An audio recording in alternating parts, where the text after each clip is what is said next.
The wind had a voice that night, not the howling kind you hear in stories, but something lower, older, like the earth itself was breathing through the cracks in the mountains.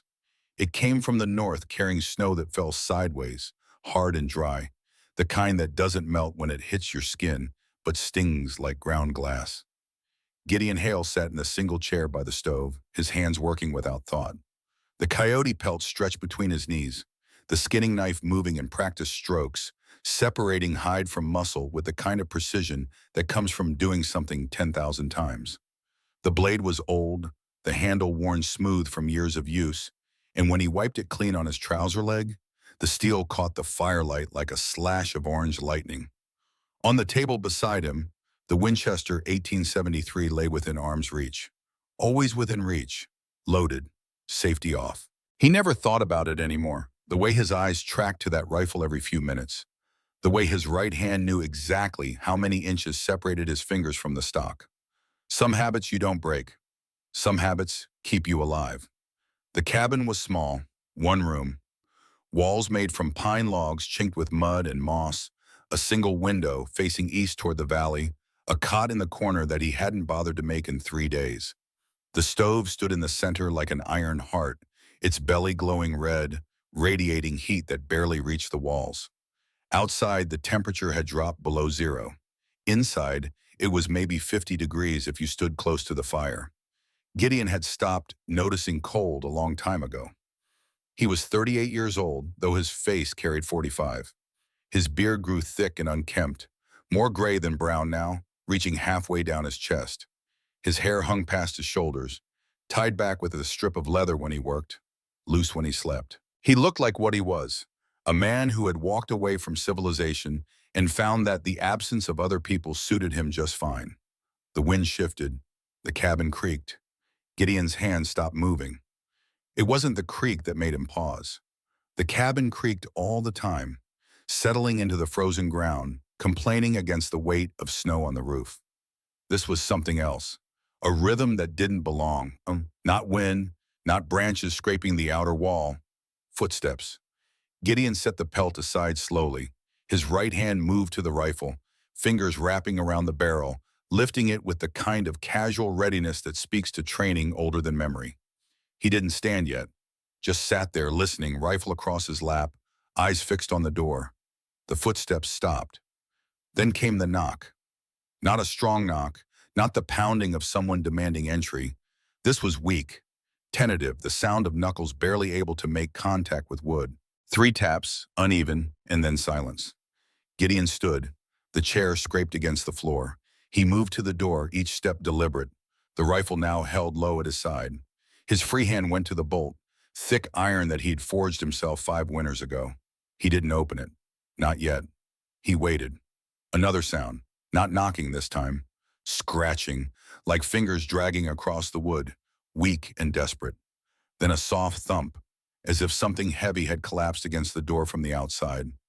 Gideon's jaw tightened. His finger found the rifle's trigger guard resting there, not quite inside, but ready. He took a breath, the kind you take before walking into a room you know holds something dangerous, and then he slid the bolt free.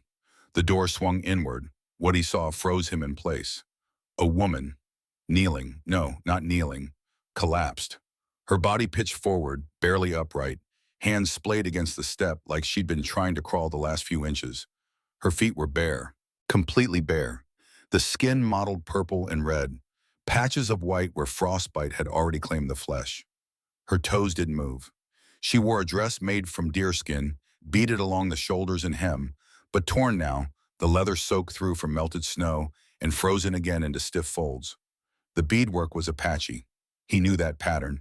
He'd seen it before. Her hair hung in long black ropes clumped with ice, some strands stuck to her face, others trailing down her back. Her lips were cracked and bloodless, her breath coming in shallow gasps that barely produced mist in the cold air. She looked up at him. Her eyes were dark, almost black in the shadow of the doorway, and they didn't plead. Not at first. They just locked onto his face with the kind of focus that comes from someone trying to decide if the thing in front of them is going to kill them or let them speak. Then her lips moved. The words came out in a language he recognized but hadn't heard spoken in 9 years. Apache, Mescalero dialect. 2 words repeated twice. Shidai, Shidai, save me, save me. Her voice cracked on the second word, throat too dry, tongue too cold. Then her eyes rolled back and her arms gave out. She dropped forward onto the threshold, her body hitting the wood floor with a sound like wet cloth thrown against a wall. She curled into herself instinctively, knees pulled to chest, arms wrapped around her head, and she didn't scream, just made a small, broken noise deep in her throat. Gideon stood there. The cold air poured into the cabin, dropping the temperature 5 degrees in 3 seconds, and he just stood there, staring down at her. Apache. The word echoed in his skull like a rifle shot in a canyon. For a moment, just a moment, he was somewhere else. 9 years back. New Mexico Territory, 1873, a place called Red Canyon. Dawn light breaking over rimrock. Smoke rising from burning wickiups. The sound of women screaming. Children running. Gunfire cracking through the morning like the world splitting open. And him, 29 years old, Army scout, standing on a ridge with Colonel Marcus Treadwell, watching soldiers chase down families who'd only wanted to live in peace on land that had been theirs for 1,000 generations. He blinked. The memory shattered. The woman on his floor shivered violently, her whole body convulsing from cold. Ice crystals clung to her eyelashes. Her fingers were swollen, purple at the tips, nails cracked and bleeding. Gideon looked at the rifle in his hand, then at her, then at the open door where the storm howled and the night pressed in like something alive. He made a sound in his throat. Not quite a curse, not quite a prayer. Then he set the rifle on the table, far out of reach, and dropped to his knees beside her. She flinched when his shadow fell across her. Her eyes snapped open, wide and terrified, and her hands shot out, grabbing for something, anything. Her fingers closed around the skinning knife he'd left on the floor. She held it up between them, blade shaking, her breath coming fast and shallow. Gideon raised both hands, palms out. He didn't move closer, didn't speak, just knelt there, hands up, letting her see that he wasn't reaching for a weapon. Her eyes darted from his face to the rifle on the table to the door still hanging open behind him. Calculating, looking for the trap. He spoke quietly, slowly in English because he didn't trust himself to speak her language anymore. Easy, I'm not going to hurt you. She stared at him, the knife didn't lower. He gestured toward the open door with one hand, then mimed closing it. I need to shut the door.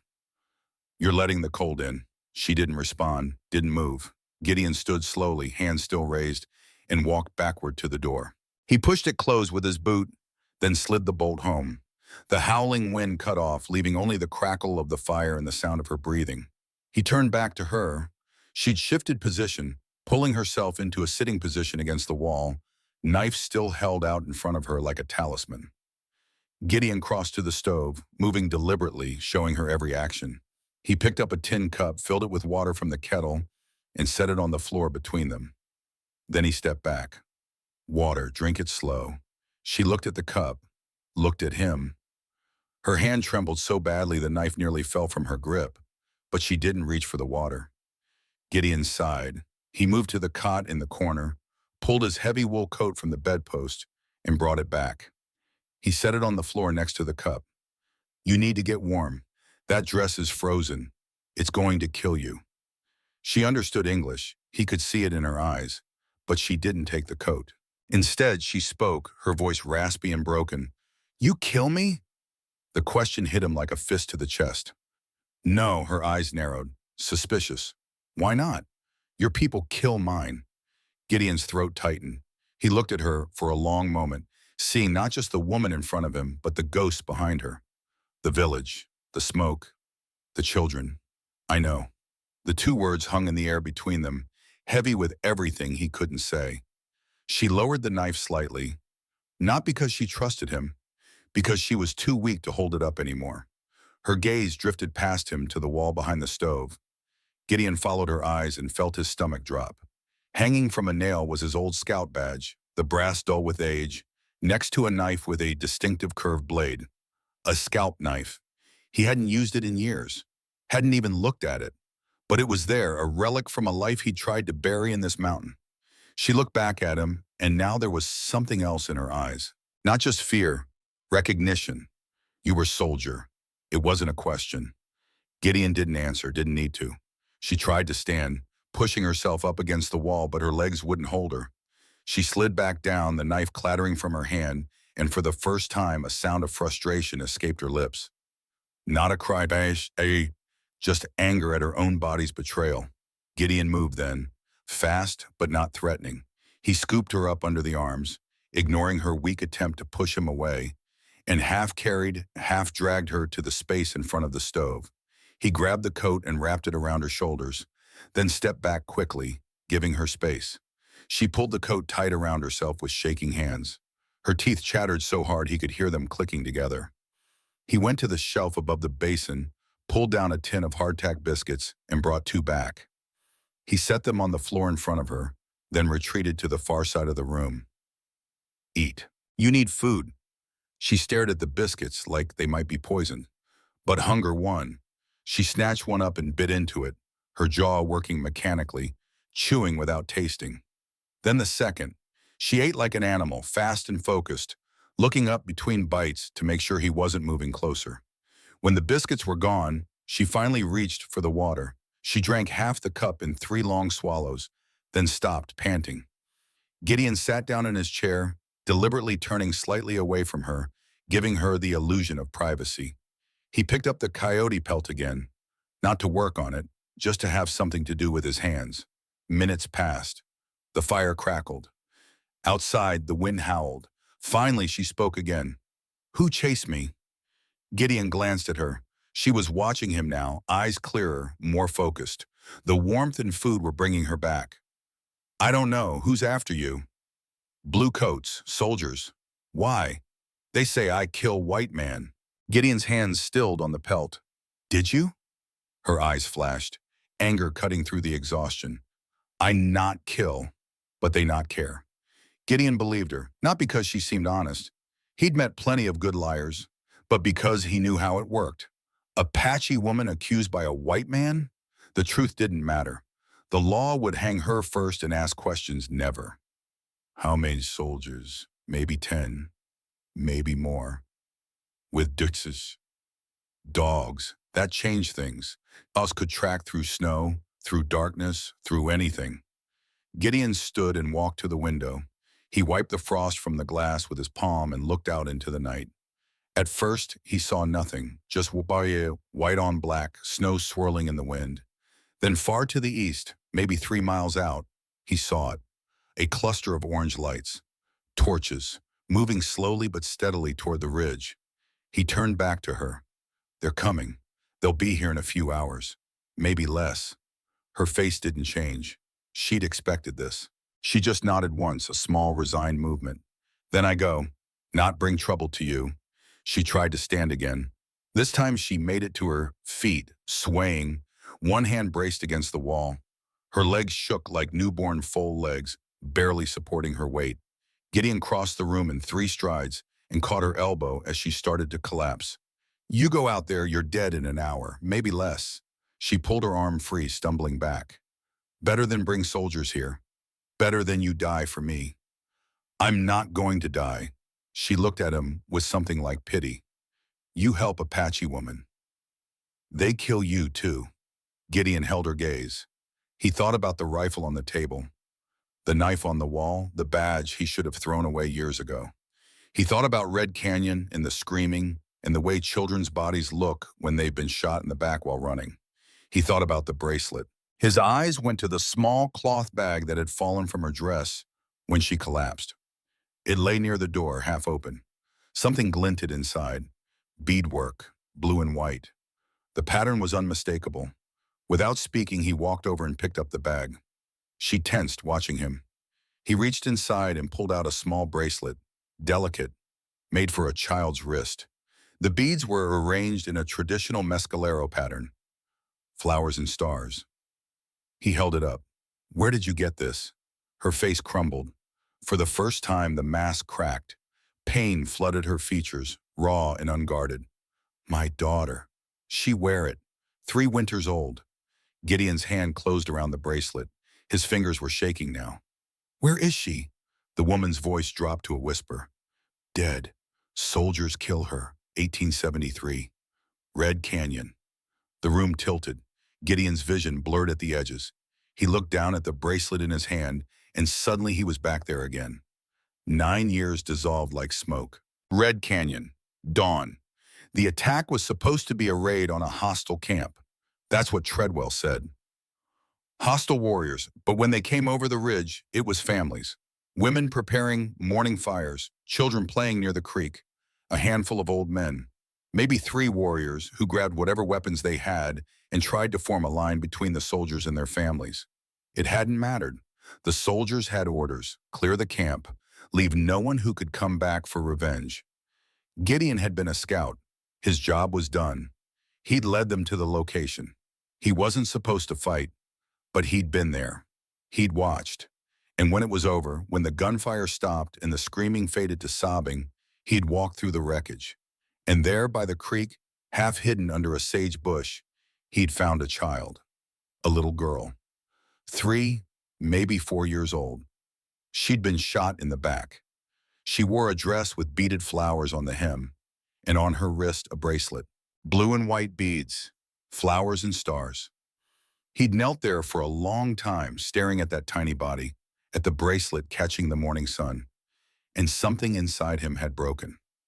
Not cleanly, not all at once, but broken nonetheless. He'd taken the bracelet. He didn't know why. Maybe as evidence. Maybe as penance. He'd carried it with him for 2 years, until one night, drunk and half crazy with guilt, he'd thrown it into a fire along with his discharge papers and everything else that connected him to the Army. But he remembered the pattern. He'd memorized it in his sleep, in his nightmares.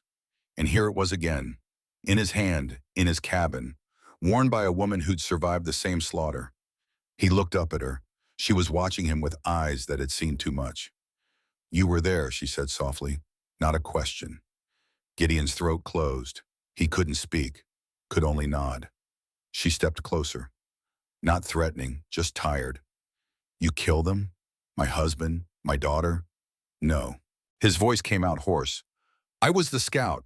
I told them where to find your camp. Her eyes didn't leave his face. So you kill them. With words. With maps. Same thing.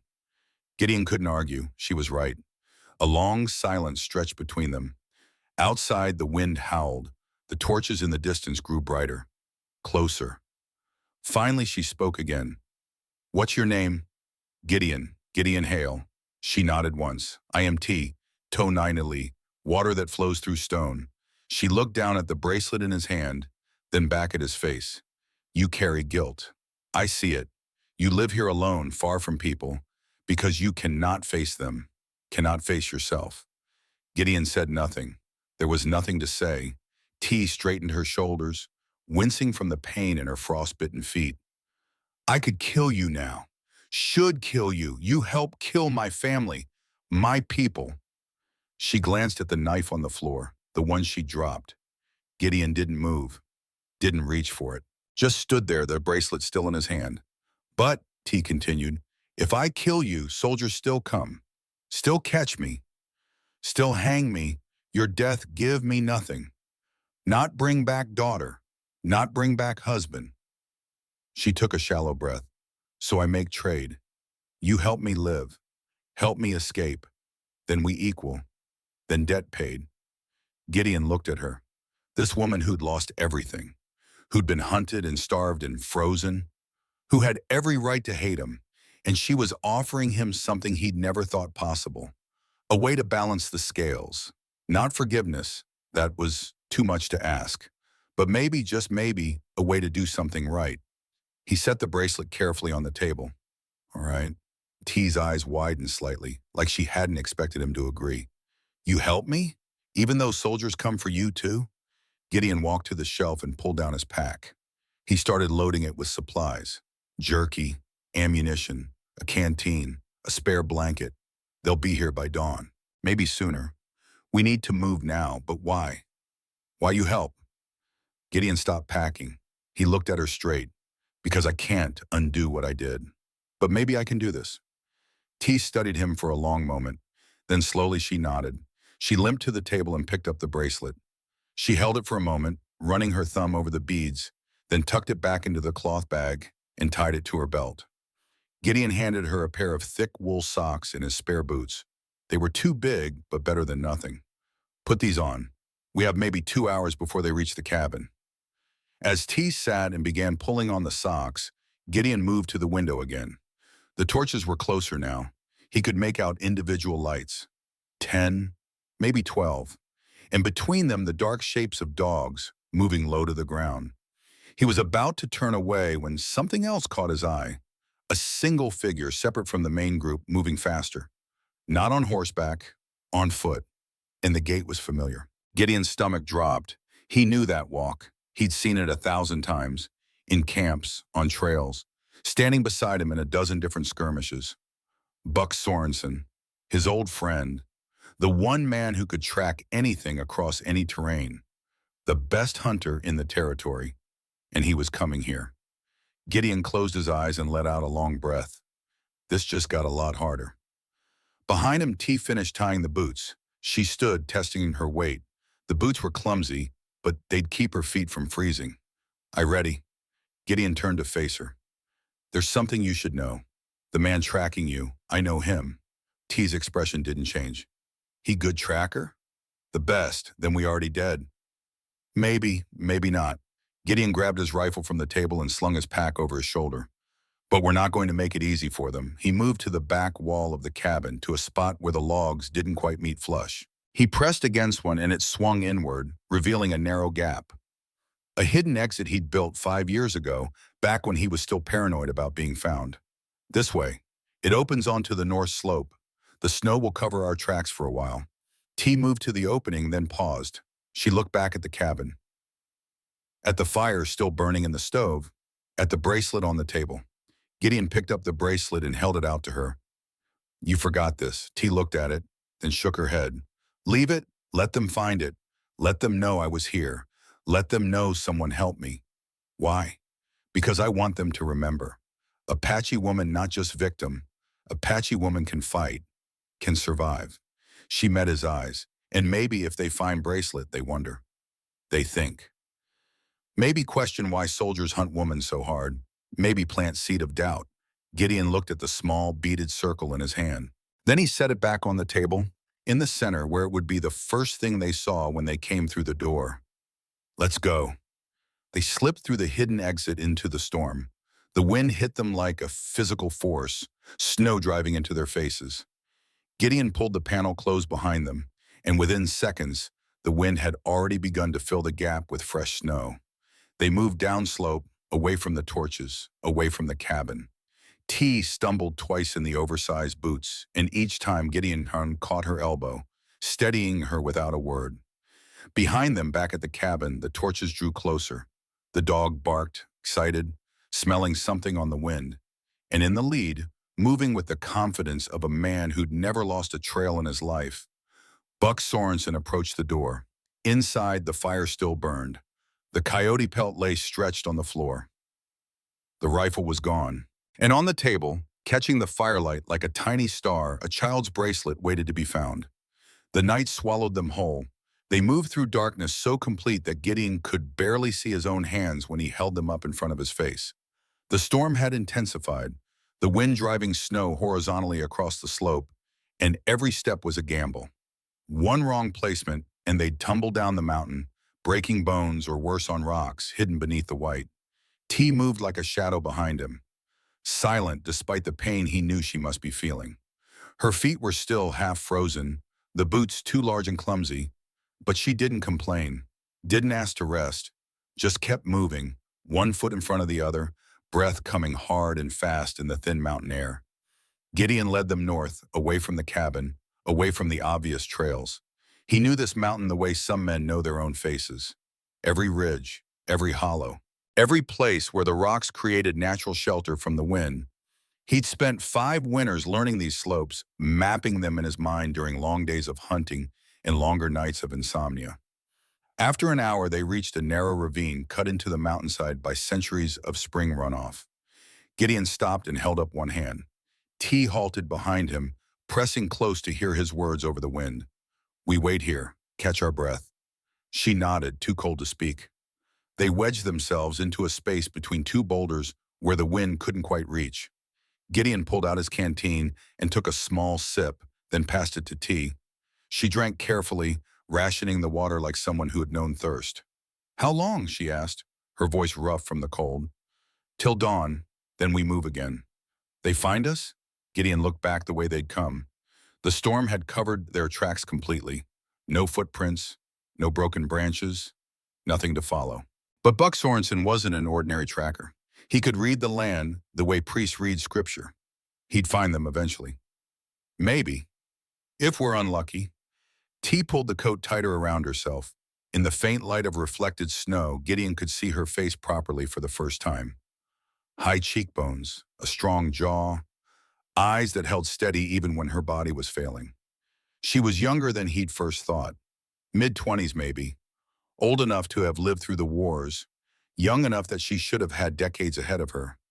Instead, she was here, freezing in a ravine with a man who'd helped destroy her world. You have family? T asked suddenly. Gideon was quiet for a moment. Then, had a mother, Cree, from up north. Father was Scottish, trapper. They both died when I was 16, smallpox. T nodded. No surprise, no sympathy, just acknowledgement. Death was familiar to both of them. You marry? No, why not? Gideon thought about the answer to that, the real answer. Because after Red Canyon, I couldn't look at myself in a mirror. Didn't seem right to ask someone else to look at me either. T was quiet for a long time. Then, my husband, his name was Neshoba, means wolf. He was good hunter, good father. When soldiers come, he tried to protect us. They shoot him first, then chase children. Her voice didn't crack. She'd cried all the tears she had years ago. Now there was just the flat recitation of facts. My daughter, Dolly, means bluebird. She liked to sing, always singing, even when she should be quiet. Gideon closed his eyes. He could hear it. A child's voice, bright and clear, cut off mid-song by a rifle shot. I'm sorry, he said. The words were inadequate, insulting even, but he said them anyway. T looked at him. You say sorry, but sorry not bring them back. Sorry just word, easy to say. You're right. She tilted her head slightly. So why you help me? Not because sorry. Sorry not enough to risk life. Gideon was quiet for a long moment. Then, because I can't fix what I broke. But maybe I can keep it from breaking again. T studied his face. You think saving me fix anything? You think one Apache woman equal 100 dead? No, then why? Because it's all I have. The honesty of it seemed to surprise her. She looked away out at the storm. When I was girl, T said, my grandmother tell me story about Coyote who help hunters kill rabbit people. Coyote think, this make me strong, make me important. But after all rabbit people dead, hunters look at Coyote and think, what else can you help us kill? She turned back to him. You were Coyote. You helped soldiers hunt my people. Now you think you can switch sides. But hunters never trust Coyote who turn. They just wait for you to turn again. Gideon absorbed that. She wasn't wrong, maybe, but I'm not asking them to trust me. Just you, T laughed. It was a harsh sound without humor. Why I trust you? You helped kill my family. You shouldn't trust me. But you don't have anyone else. The brutal truth of it hung between them. T looked down at her hands. The bandages Gideon had wrapped around her fingers were already stained with blood and dirt. No, she said finally, I don't. The wind shifted. Gideon's head came up, instincts suddenly alert. He held up a hand for silence and crawled to the edge of the ravine, peering back toward the cabin. At first he saw nothing. Then, maybe 2 miles back, a cluster of lights, closer than they should be. The soldiers were moving fast, pushing hard through the night, torches moving in a search pattern. Spread out, methodical. They'd reached the cabin, found it empty. Now they were looking. And in the lead, just visible in the torchlight, a lone figure moved with purpose, not following the others, following something else, a trail only he could see. Buck. Gideon slid back down. We need to move. Now. T pushed herself to her feet, wincing. Her legs had stiffened in the brief rest. Gideon helped her up, then grabbed his pack. They set off again, moving faster now, less careful. Speed mattered more than stealth. Behind them, the torches kept coming. Dawn broke gray and cold. The storm had passed sometime in the last hour, leaving behind a world made entirely of white. Snow covered everything in smooth, deceptive drifts. The sky hung low and pale, promising more snow to come. Gideon and T had made it maybe 5 miles from the cabin. Not far enough. Not nearly far enough. But T was stumbling now, her feet bleeding inside the 2 large boots, her body running on nothing but will and stubbornness. They'd reached a small stand of pines clinging to the mountainside. Gideon guided T into the trees and found a spot where the branches formed a natural shelter. They collapsed into it, both breathing hard. "Rest," Gideon said. 10 minutes. T shook her head. "No time. They still coming? They won't find us in this." I covered our tracks. But even as he said it, he doubted. Buck would find them. It was only a question of when. T pulled off one of the boots and examined her foot. The skin was torn and bleeding, blisters forming over the frostbite damage. She didn't make a sound, just tore a strip from the hem of her dress and bound the worst of the wounds. Gideon watched her work. Efficient. Practiced. This wasn't the first time she'd patched herself up in the wilderness. "You've done this before." Running. T didn't look up. 5 years, since Red Canyon. I run, I hide. I work where they let me work. Then they find out I'm Apache. Then I run again. "Where were you headed when they caught you this time?" "Nowhere, just away." Gideon pulled out a piece of jerky and handed it to her. She took it, chewing slowly. "The foreman. The one they said you killed. What really happened?" T's jaw tightened. "I work at ranch, near Ruidoso. Cleaning, cooking. Foreman, he watch me, always watching. One night he come to my room. Try to take what I not give. I fight, he fall, hit head on stove. Blood everywhere. But he's still breathing when I leave. But he's dead now," T shrugged. "Maybe, maybe not, don't matter. They blame me either way. Dead white man, Apache woman." Easy answer, Gideon believed her. He'd seen it play out 100 times. Justice in the territories had less to do with truth and more to do with convenience. "We need a plan," he said. "We can't keep running blind. They'll run us down eventually." T finished the jerky and pulled the boot back on, tying it tight despite the pain. "I know place. Cañón de los Muertos. Place of the dead. 2 days north. My people use it to hide. Soldiers not go there. Why not? Bad spirits, angry ghosts. White men fear it."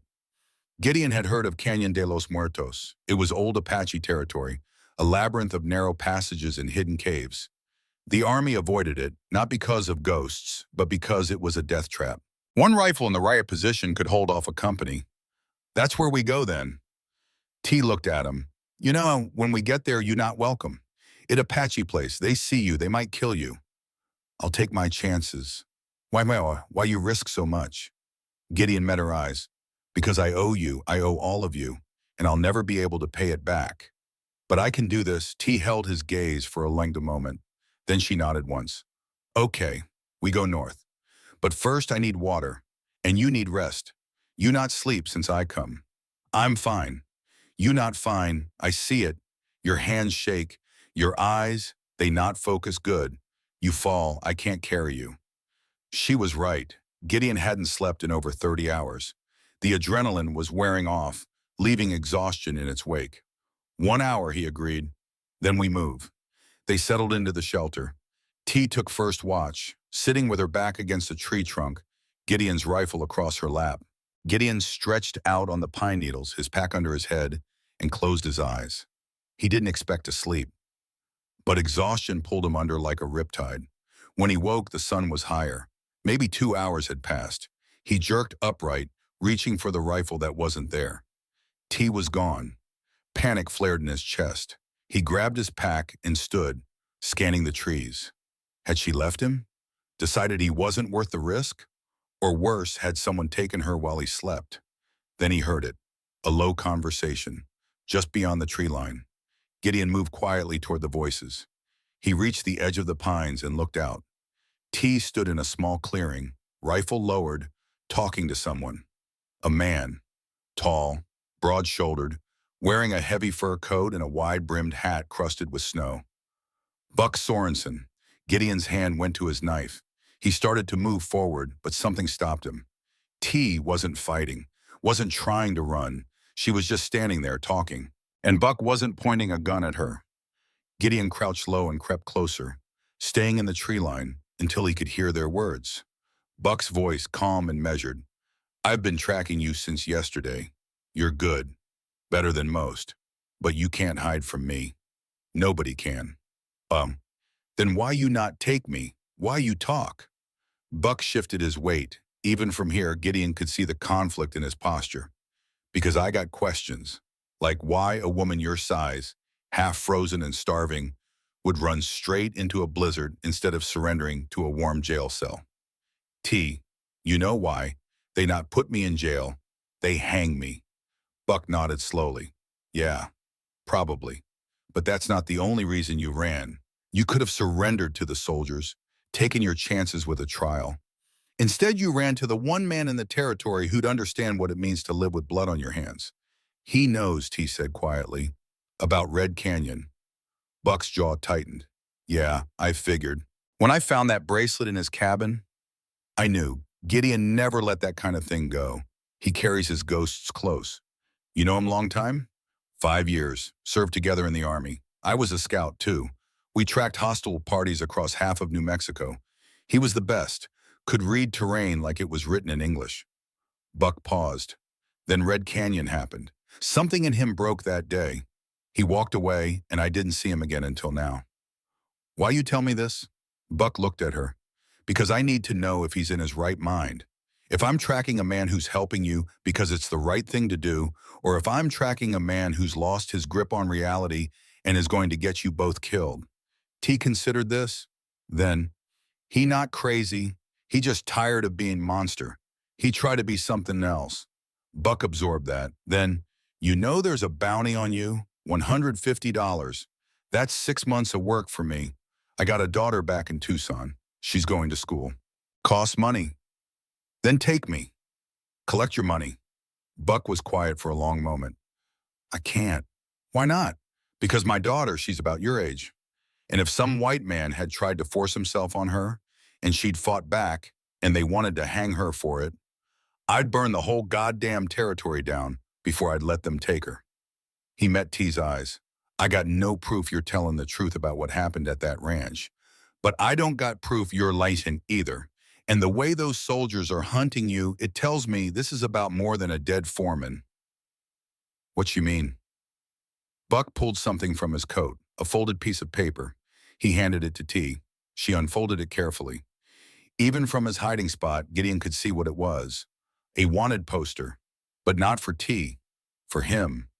The headline read, "Wanted for desertion and theft of military property." Below that, a rough sketch of his face from 9 years ago, clean-shaven and 20 pounds heavier. And at the bottom, reward $300. T looked up at Buck. They hunt him too. Buck nodded. Colonel Marcus Tradewell put that poster out 3 days ago, claimed Gideon stole Army property before he deserted. Nobody knows what property, but $300 is a lot of money. Half the bounty hunters in the territory are looking for him now. T's eyes narrowed. What Army property he steal? Buck's expression was grim. That's the question, isn't it? What could be worth $300 to a colonel who's about to retire? What would make him send 10 soldiers into a blizzard to chase down one man? Unless, T said slowly, it not about property, it about what he know. Buck nodded. Red Canyon. Gideon was there. He saw what happened. And if anyone ever investigated that massacre, if anyone ever asked the right questions, Gideon could testify that it wasn't a battle. It was murder. Women and children. Unarmed. And that destroyed Colonel's reputation. Buck's voice went hard. More than that, it had put him in front of a firing squad. The Army might look the other way on a lot of things, but killing children, that's different. That's the kind of thing that makes even generals nervous. So he hunt Gideon to silence him. And he's hunting you because you're the bait. He knows Gideon won't let an Apache woman get hanged, not after what he saw at Red Canyon. T absorbed this. Then, you believe me? About Foreman? Buck thought about it. Then, I believe you fought back. Whether he's dead or not, I don't know, but I know the law out here doesn't care about your side of the story. So what you do now? Buck looked back toward the mountains, where the torches had been the night before. I tell the colonel I lost your trail, say the storm covered it, buy you till morning. Why? Buck's voice went quiet. Because I remember who Gideon was before all this. And maybe this is his chance to be that man again. The one who gave a damn about doing the right thing. He looked at T. And maybe you deserve a chance too. T studied his face. Then, you risk much. Colonel find out you lie. He come after you. Buck smiled without humor. Let him. I'm too old to care about making enemies. And my daughter didn't raise me to be the kind of man who hunts down women for money. You have daughter? She raised you? Her mother died when she was 10. I did my best, but mostly she taught herself. And she taught me. Like how to see people as people, not just targets. T nodded slowly. Then, thank you. Buck tipped his hat. Don't thank me yet. Treadwell's not stupid. He'll figure out I'm stalling by tomorrow. After that, you're on your own. We go to Canyon de los Muertos. Buck's eyebrows rose. That's 2 hard days from here. In this weather, with your feet the way they are, you'll be lucky to make it in 3. He'll catch you before then. Then we be fast. Buck reached into his coat and pulled out a small cloth bundle. He held it out. Pemmican and powder for infections. Your feet are going to rot if you don't treat them soon. T took the bundle, her expression unreadable. Why you help? Buck met her eyes. Because I got enough ghosts. Don't need to add you to the list. He turned to leave, then stopped. One more thing. When you see Gideon, tell him I said he always was too stubborn for his own good. And tell him Buck Sorensen doesn't forget his friends, even the ones who walk away. T nodded. Buck walked back into the trees, disappearing as silently as he'd come. But he didn't head back to Treadwell's camp. Instead, he turned south, pushing his horse hard through the snow. Ruidoso was 8 miles away. Sarah Mackenzie's trading post had a telegraph. By the time the sun set, his message would be on its way to Fort Union. And by dawn, he'd have the ranchers he needed.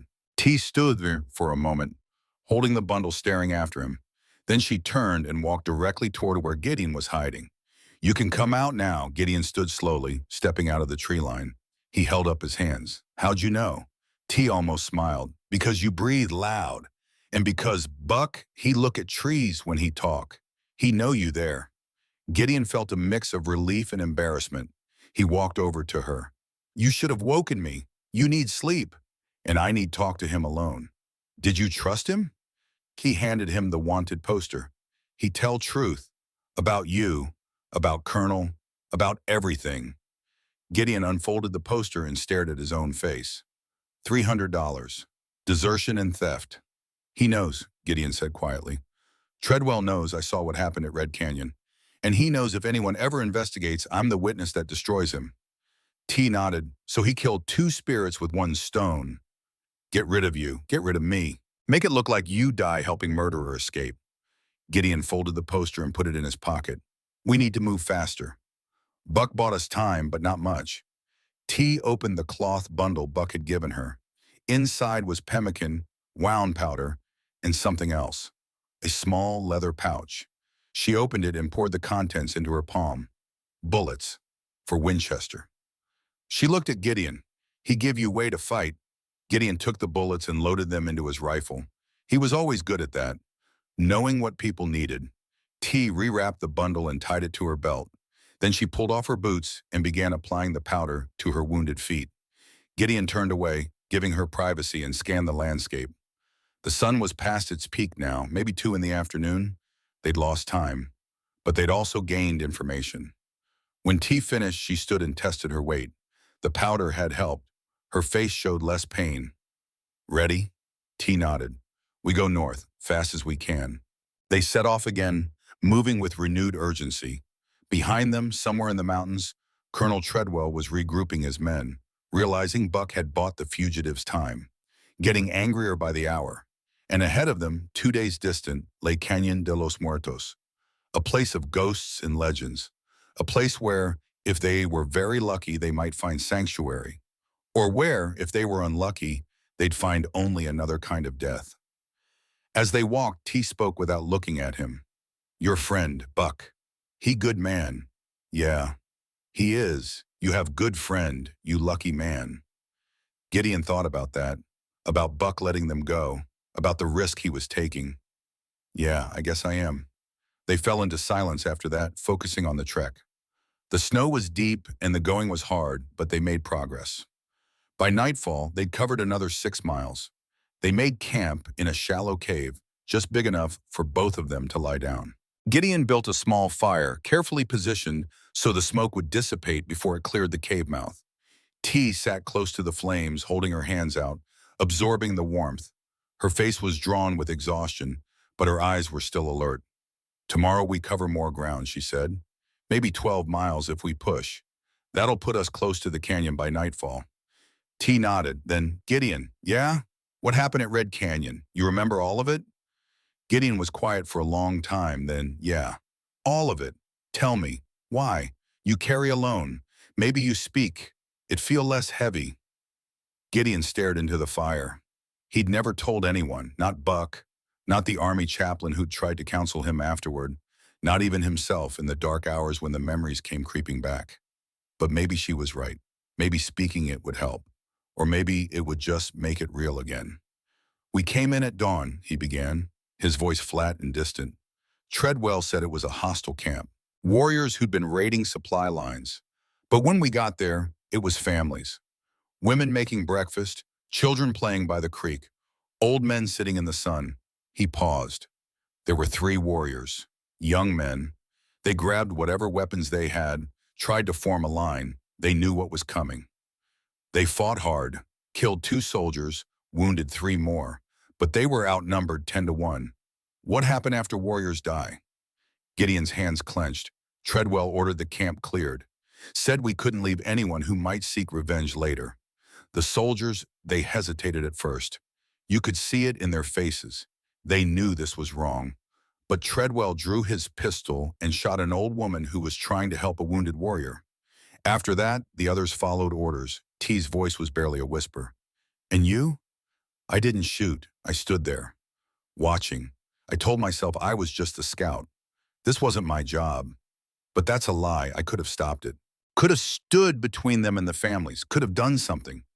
But you not do something.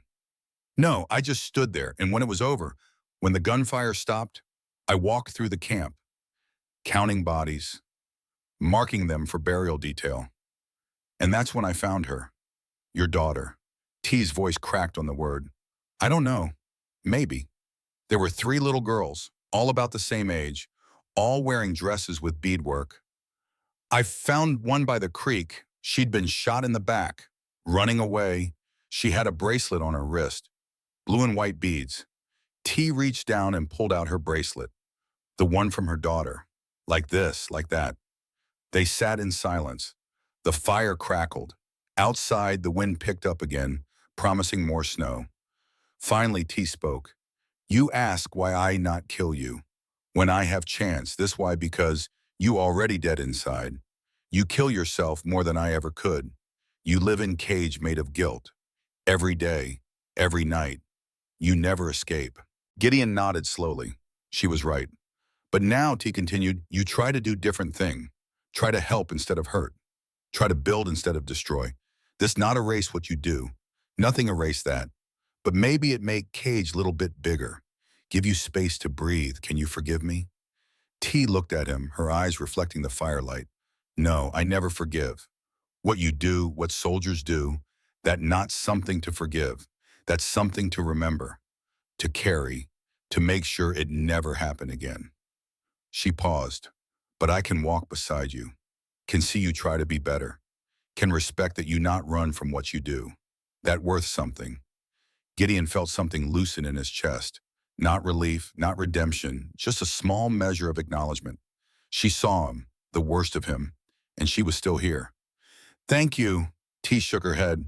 Don't thank me. Just help me reach Canyon. Help me survive. Then we see what come next. Gideon nodded. They sat together by the fire until it burned down to embers. Then they took turns keeping watch, each sleeping in 2-hour shifts. And in the darkness outside, miles behind them, Colonel Marcus Treadwell stood in the ruins of Gideon's cabin, holding a child's bracelet in his hand, his face twisted with rage. He'd sent Buck Sorensen to find the trail, but Buck had returned hours late with a story about lost tracks and bad weather that Treadwell didn't believe for a second. Treadwell crushed the bracelet in his fist. They were heading north. He knew it. Canyon de los Muertos. That's where Apache always ran when cornered. Fine, let them run. He'd follow. And when he found them, he'd make sure there were no witnesses left to tell his tales about Red Canyon. No Apache woman, no traitorous scout, no evidence. Just two more bodies lost in a winter storm. He called his men together and gave orders. They'd move at first light, fast and hard. No mercy, no questions. This ended tomorrow. One way or another, dawn came cold and clear. The storm had passed completely, leaving behind a sky so blue it hurt to look at.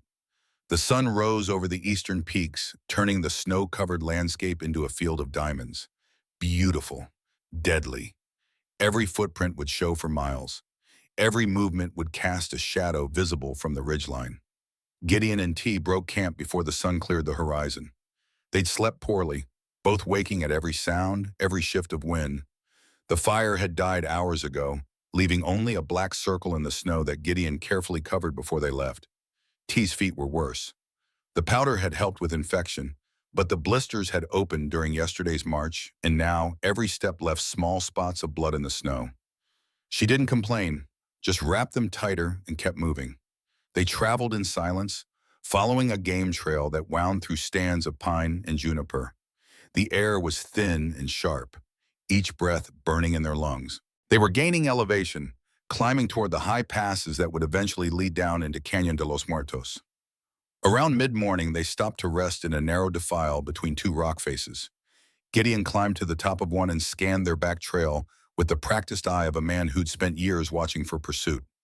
At first, he saw nothing, just white landscape and blue sky in the dark line of the trees marking the path they'd taken.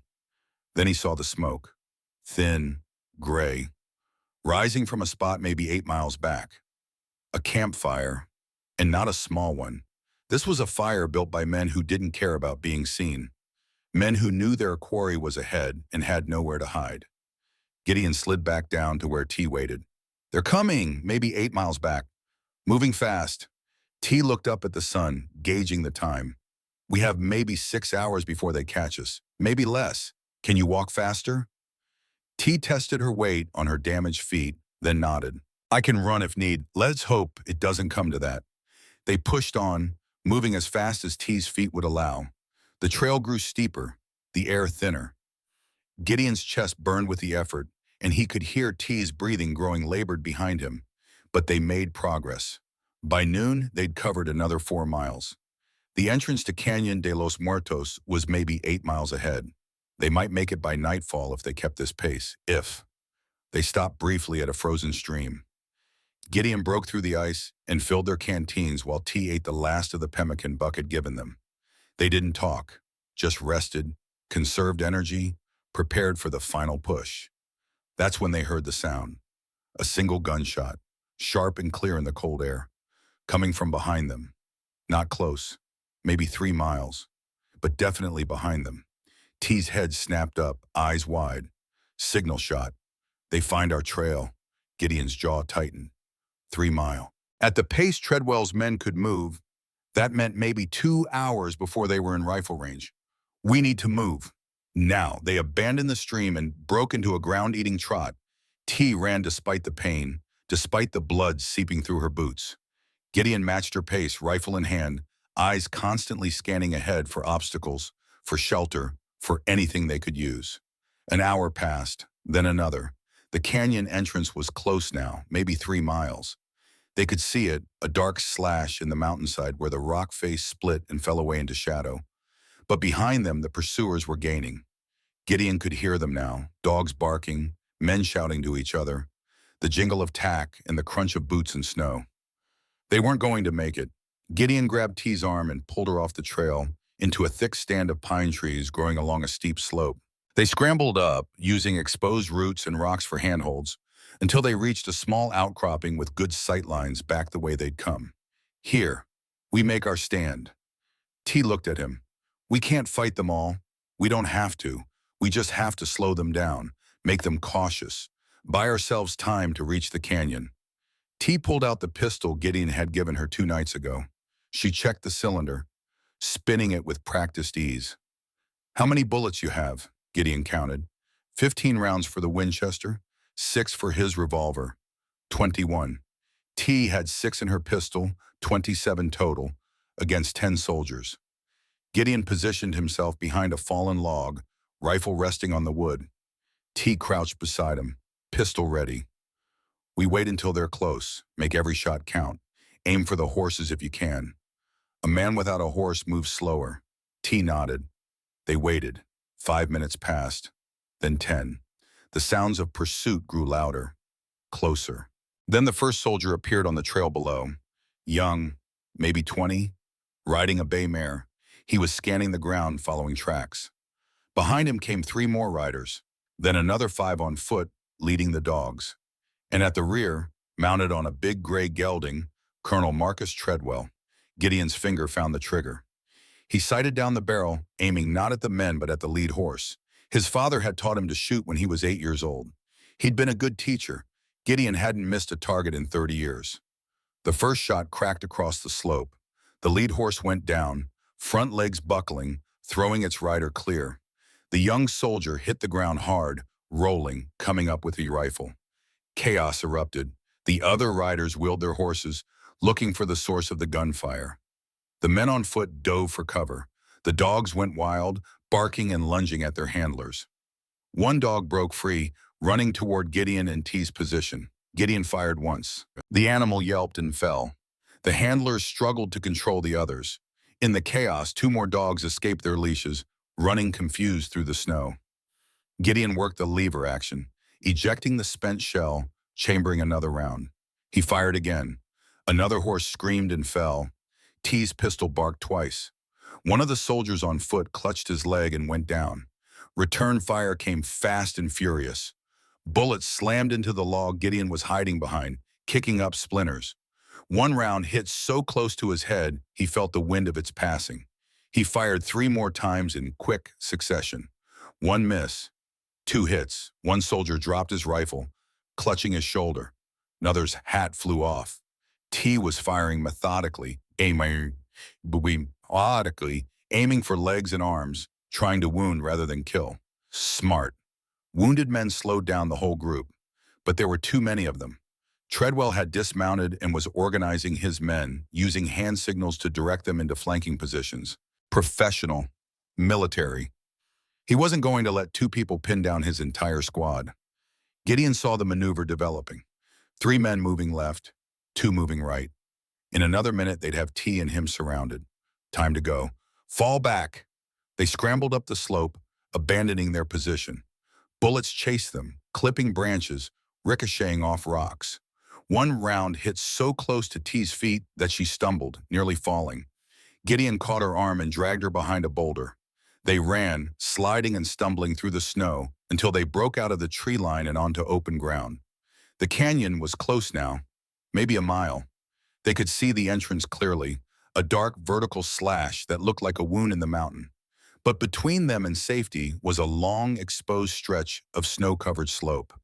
No choice. They ran. Behind them, the soldiers emerged from the trees. Gideon heard Treadwell's voice, clear and commanding. "Take them! I want them alive!" Gunfire erupted.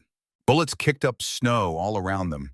Gideon zigged, zagged, pulling T with him, trying to make themselves harder targets.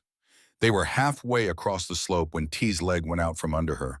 She went down hard, rolling, coming to a stop in a drift of snow. Gideon skidded to a halt and ran back. She was clutching her thigh. Blood seeped between her fingers. "Hit?" She nodded, teeth gritted against the pain. "Just graze. I can walk." Gideon pulled her up. She tried to put weight on the leg and nearly collapsed. The bullet had cut a deep furrow through the muscle. Not life-threatening, but she couldn't run. "Go," she said. "Leave me." "No, Gideon, go. You can make it." I said no. He grabbed her arm and slung it over his shoulders, taking her weight. They stumbled forward together, moving slower now, exposed and vulnerable. The soldiers were closing. 200 yards, then 100. They weren't going to make it. That's when the first shot came from ahead of them. Not behind, ahead. The round hit one of the pursuing soldiers in the chest, spinning him around and dropping him in the snow. The others dove for cover, confused, looking for the new threat. Another shot, another soldier down. Then a voice, strong and clear, echoing across the slope. "That's far enough, Colonel." Gideon's head came up. He knew that voice. Buck Sorensen. The bounty hunter stepped out from behind a rock formation at the canyon entrance. He held a rifle, smoke still rising from the barrel, and behind him, spread out along the rocks, were 6 more men. Ranchers by the look of them. Civilians, but all armed. And standing slightly apart from the others, a woman, middle-aged, wearing a heavy coat and carrying a shotgun like she knew how to use it. Sarah Mackenzie, the widow who ran the trading post near Ruidoso. Buck's voice carried across the distance. "You're outnumbered, Marcus, and you're a long way from Fort Stanton. These folks have questions about why you're hunting civilians on their land." Treadwell's face went purple with rage. He urged his horse forward a few steps. "This is Army business, Sorensen. Stand aside." Buck shook his head. "I don't think so. See, I sent a telegram to Fort Union yesterday. Told them you were out here with a squad, chasing down civilians without authorization. Told them you might want to have a conversation about Red Canyon while you're at it." Treadwell went still. "You're lying, am I? Why don't you ride back and check? My telegraph receipt says the message went through at 4 o'clock yesterday afternoon. Should have reached Fort Union by midnight." The color drained from Treadwell's face. Buck continued, his voice hard. "Now you can keep pushing this. You can try to take these two, but you'll have to go through me first. And then these good people. And by the time you're done, there'll be bodies everywhere. Witnesses, evidence. The kind of thing that's real hard to explain to an investigator." He paused. "Or you can turn around, ride back to Fort Stanton, wait for the inquiry. Take your chances with the truth." Treadwell's hand moved toward his pistol. For a moment, Gideon thought he was actually going to draw. Going to start a gunfight he couldn't possibly win. Then one of his soldiers spoke up, the young one who'd been thrown from his horse. "Colonel, we didn't sign up for this. Hunting Army deserters is one thing. But shooting civilians with witnesses, watching, that's murder." Treadwell wheeled on him. "You'll follow orders, Private." The young soldier looked at his companions. Several of them were nodding. They'd reached their limit. "Sir, with respect, these aren't lawful orders. Not anymore." Treadwell's jaw worked. Gideon could see the calculation happening behind his eyes. He was weighing options, probabilities, the cost of pushing forward versus the cost of retreat. Finally, he jerked his horse's reins. "Fall back." The soldiers hesitated, not believing. "I said fall back. We're returning to Fort Stanton." The men scrambled to obey, gathering their wounded, mounting their horses. Within minutes, they were retreating back down the trail, leaving Gideon, T, and their unexpected rescuers standing in the snow.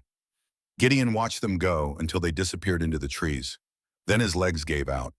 He collapsed into the snow, still holding T, both of them shaking from exhaustion and adrenaline. Buck walked over, rifle cradled in the crook of his arm. He looked down at them and shook his head. "You always did know how to make things complicated, Bear." Gideon looked up at his old friend. "How did you—" Buck gestured to Sarah Mackenzie and the others. "I rode to Sarah Mackenzie's trading post last night, sent the telegram to Fort Union, then told her what was happening. She had 6 ranchers rounded up by dawn. Folks around here don't much care for soldiers hunting civilians without cause. And Sarah, she's got her own reasons for standing against Treadwell." Sarah approached, her expression stern but not unkind. She looked at T's wounded leg. "That needs tending. Come on, we've got a camp set up in the canyon. Warm fire, hot food, bandages." T looked at Gideon, uncertain. "It's okay," he said. "They're here to help." T's eyes moved to Buck. Why you come back? Why you risk everything?" Buck was quiet for a moment. Then, "Because my daughter asked me what I'd done today to make the world a little less ugly. And I didn't have a good answer. Figured this might do." He offered his hand to T. After a moment's hesitation, she took it. Buck pulled her up, careful of her wounded leg. Sarah moved in to support her other side. Together they helped her toward the canyon entrance. Gideon stood on his own, legs still shaky. He walked over to Buck. "You sent that telegram?" Buck nodded. "You weren't lying?" "Nope. Fort Union should be getting investigators out here within the week. Treadwell's career is over, probably heading for a court-martial."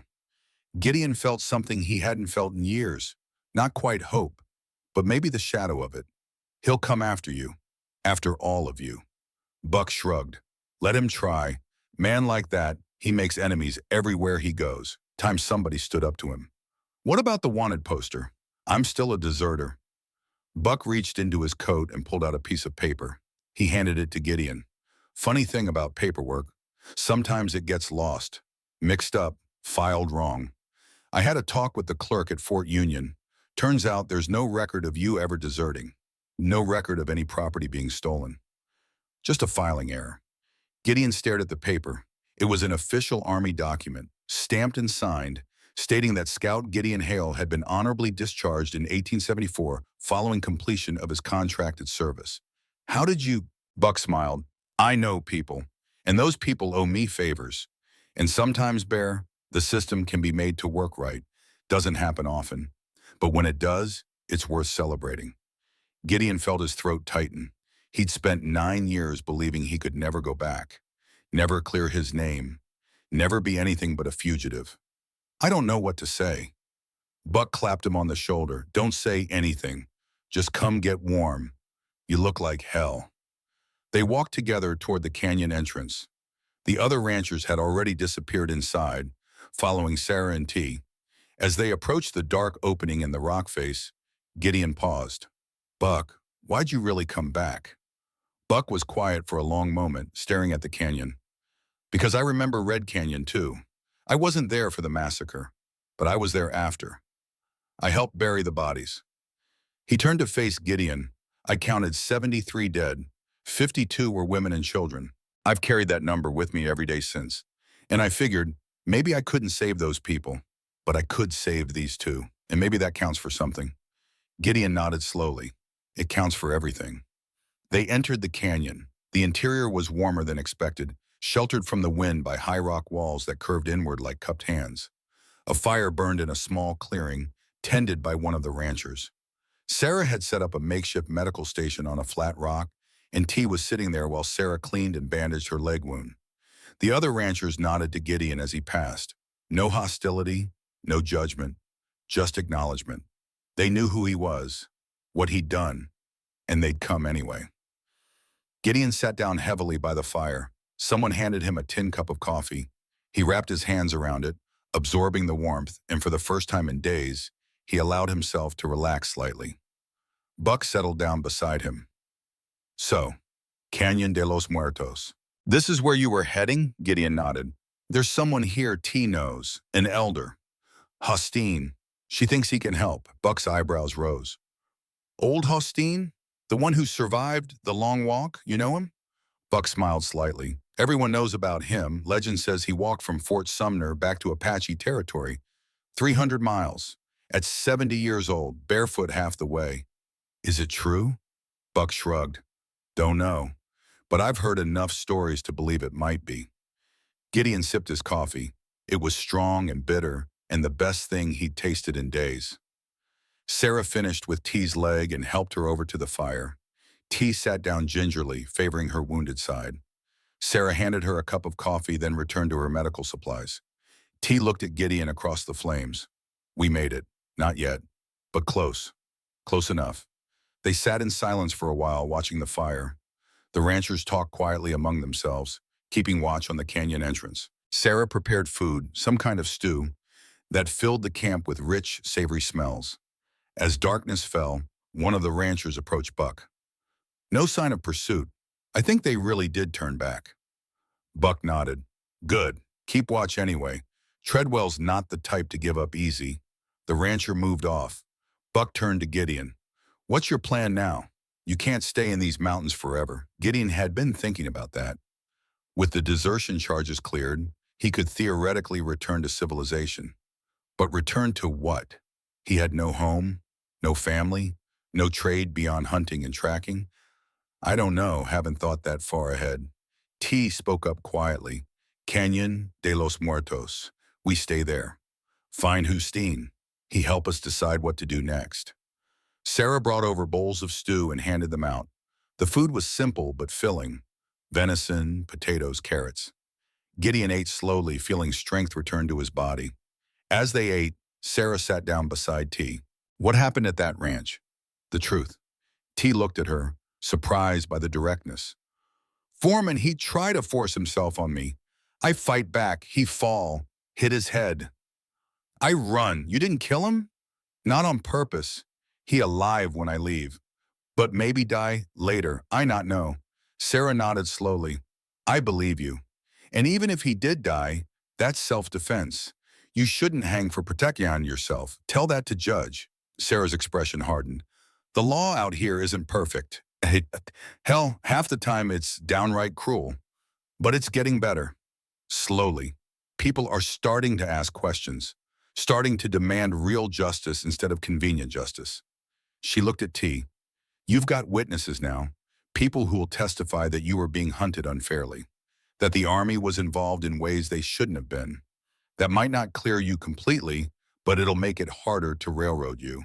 T absorbed that. Why you help me? You don't know me. Sarah was quiet for a moment. My husband was killed in an Apache raid 6 years ago. For a long time, I hated all Apache people. Blamed them for taking him from me. She paused. But then I started really looking at what was happening. The raids weren't happening because your people were evil. They were happening because your people were starving. Being pushed off their land, watching their children die of disease and hunger. What would any of us do in that situation? T said nothing, just listened. I'm not saying it was right that my husband died, but I understand now that it wasn't simple. It was war. And in war, everybody loses something. Sarah met T's eyes. So I help you because you deserve help, because you're a person who's been wronged. And because maybe if enough people start treating each other like people instead of enemies, we can stop this cycle of violence. T's voice was barely a whisper. Thank you. Sarah nodded and stood, returning to tend the fire. Buck leaned toward Gideon. She's something, that woman. Lost her husband, could have spent the rest of her life bitter. Instead, she built a trading post that serves everyone. White, Apache, Mexican. Doesn't matter. She treats everyone fair. The world needs more people like her. It does. As the night deepened, the conversation around the fire grew quieter. One by one, the ranchers found places to sleep. Buck took first watch, positioning himself at the canyon entrance with his rifle. Gideon and T were given bedrolls near the fire. T lay down carefully, favoring her wounded leg. Gideon stretched out nearby, close enough to help if she needed it, but far enough to give her space. For a long time, they both lay awake, staring at the stars visible through the canyon opening. Finally, T spoke. Gideon? Yeah. Tomorrow we find Justine. Ask him what to do. But after that, she trailed off. After that, what? T was quiet for a moment. After that, I not know. 5 years I run, always moving, never staying. Now maybe I can stop. Maybe I can find place to live, to rest. She turned her head to look at him. What about you? What you do when this over? Gideon thought about the question. His old life was gone. The army, the scouting, all of it buried under the weight of Red Canyon. But Buck had given him a new start. Clean papers. A chance to be someone else. Maybe I'll find a place to stop too. Somewhere quiet. Build a cabin. Live simple. T smiled slightly. Maybe we find same place. Help each other build. Make it easier. Maybe. They fell silent after that. But it wasn't an uncomfortable silence. It was the silence of two people who'd walked through fire together and come out the other side. Not unburned, but alive. Gideon closed his eyes and for the first time in 9 years, fell asleep without nightmares. When he woke, it was to the sound of someone calling his name. Gideon Hale. The voice was old, weathered, speaking in English with a heavy Apache accent. Gideon sat up, reaching instinctively for his rifle. Then he froze. Standing at the edge of the firelight was a man so old he looked like he'd been carved from the canyon walls themselves. His face was a map of wrinkles, his hair white as the snow outside, his body thin and bent, but his eyes were clear and sharp, missing nothing. Hosteen. The old man walked into the camp slowly, leaning on a walking stick. The ranchers had woken at his approach, but none of them moved to stop him. Even Buck, practical and cautious, just watched with respect. Hosteen stopped a few feet from where Gideon sat. He looked down at him for a long moment, those sharp eyes taking in every detail. Then he turned to T, who had also woken and was sitting up, her face filled with hope and something like fear. Tonai Nali, you bring white man to sacred place. His voice wasn't angry, just stating fact. T struggled to her feet, wincing from the pain in her leg. Grandfather, he saved me. He different from others. Hosteen's gaze returned to Gideon. I know who he is. I know what he did. Gideon stood slowly, meeting the old man's eyes. He didn't look away, didn't make excuses. Yes, you probably do. Hosteen studied him for a long moment. You were scout. You led bluecoats to Red Canyon. You watched them kill my people. Children, elders, women with babies in their arms. Yes, why you not stop them? Because I was a coward. The honesty of it seemed to surprise the old man. His eyebrows rose slightly. Most white men, they make excuses. Say they follow orders. Say they not responsible. You say you were coward. Why? Because it's the truth. Hosteen's expression didn't change. And now you help T. Why? To make yourself feel better? To wash blood from hands? No, the blood doesn't wash off. I know that. Then why? Gideon thought about his answer carefully. This man deserved the truth because I can't undo what I did. But I can choose what I do with the rest of my life. I can choose to be something other than the man who stood by while children died. Hosteen was silent for a long time. Then he turned to T. You trust him? T nodded. He risked his life for me. Could have left me to die. Could have turned me in for bounty. Instead, he run with me, fight beside me. He not same man who was at Red Canyon. Or maybe he is, but he trying to be better. Hosteen looked back at Gideon. You know Apache belief about balance? No. All things must have balance, light and dark, life and death, good and bad. When balance disrupted, world becomes sick. To heal world must restore balance. He paused. You take many lives, Apache lives, children lives. This create imbalance. Great debt. I know. Hosteen nodded slowly. But you also save life, T life. This begin to restore balance, not complete. Not enough, but begin. He moved closer until he was standing directly in front of Gideon. I tell you story. Long ago there was Apache warrior, great fighter. He killed many enemies in battle. One day he killed enemy warrior who have son. This son, he young, maybe 10 winters. Warrior could kill boy, should kill boy by law of war. But he look at boy and see his own son, who die of sickness year before. Hosteen's voice grew softer. So warrior let boy live. Take him back to boy's people. Spend rest of life protecting children of enemy tribe. Never forgiven by his own people. Never welcomed by enemy. But he die in peace because he know he restore balance. He change path, make different choice. He looked directly into Gideon's eyes. You like that, warrior. You cannot erase blood, cannot bring back dead, but you can choose what you do with hands still living. You can protect instead of destroy. You can build instead of burn. Gideon's throat tightened.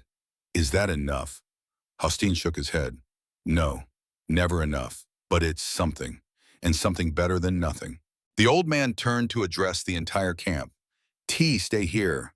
In Canyon, sacred place, protect her. She learned old ways. Remember who she is. Heal. He looked at Gideon. You cannot stay. This not your place, your path different. Gideon felt the words like a blow. He'd thought maybe he could stay with T, help her build whatever came next. But Hosteen wasn't finished. Your path is out there. In world of white men, you must go back. Face what you did.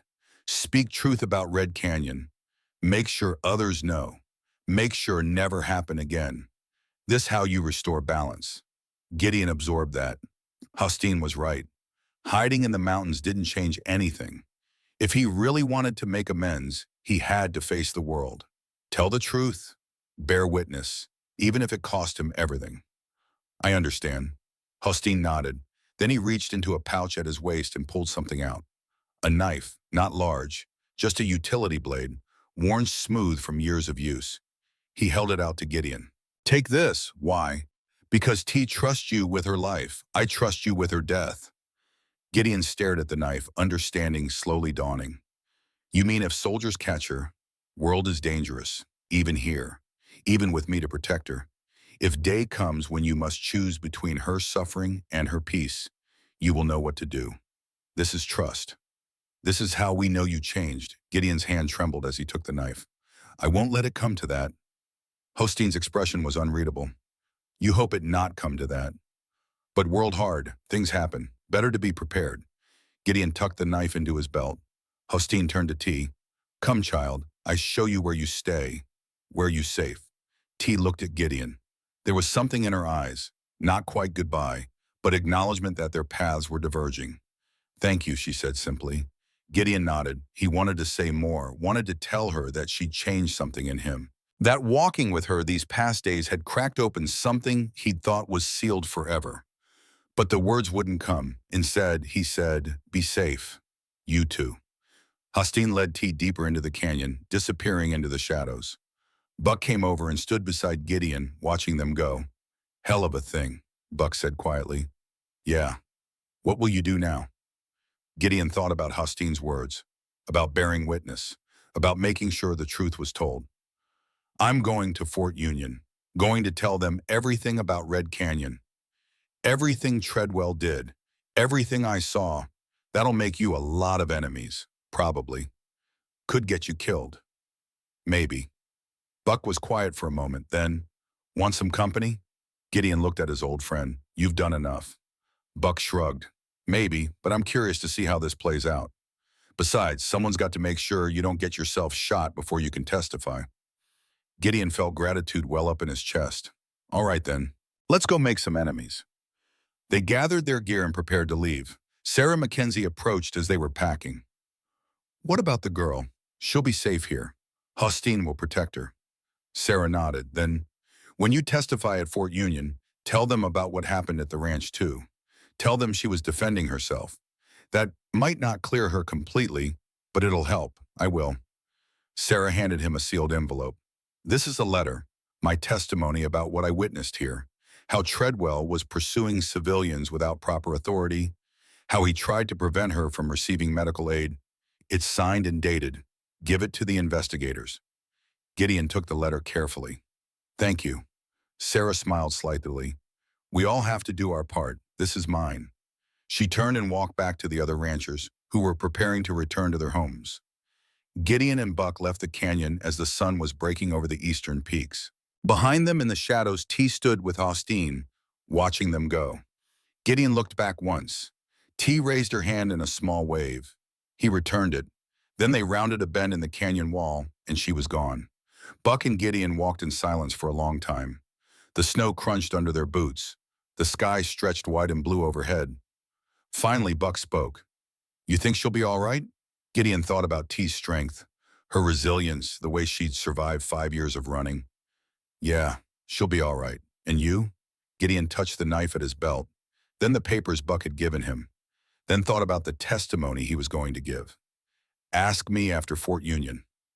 They walked on, two men heading back into a world that might not want to hear what they had to say, but they were going to say it anyway. The truth would be told at Fort Union. The debts would be faced in the light of day. And whatever came after, Gideon knew one thing. He'd finally chosen to stand instead of run. Behind him in the canyon, T was safe. Ahead, the world waited for his testimony. Some debts couldn't be paid in silence. Some could only be paid with truth. And some took a lifetime to honor. The rest of their story would be written in the choices they made from this day forward. Together or apart, they would both keep walking toward redemption, one step at a time.